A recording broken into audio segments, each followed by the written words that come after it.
We Filipinos are rich in culture and tradition.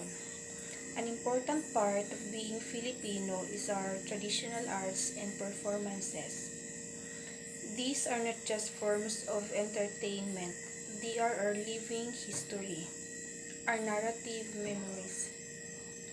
In every movement of the dance, in every tone of the song, in every scene of the play, we see our origins, our ancestors, and our experiences as a nation.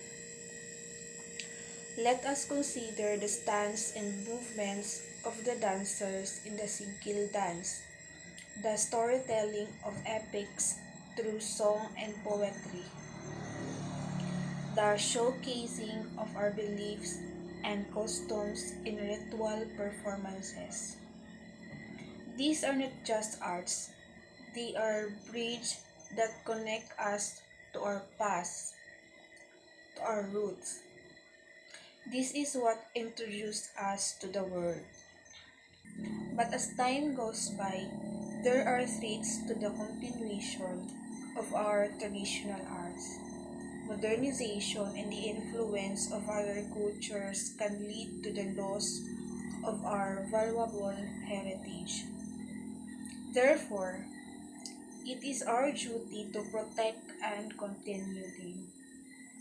Let us support the artists, creators, and groups who strive to preserve our traditional arts and performances. Let us teach our children so that they, in turn, will continue to share it in the future. By valuing and supporting our traditional arts and performances, we not only preserve our culture, but we also strengthen our identity as Filipino. Long live our culture, long live the Philippines.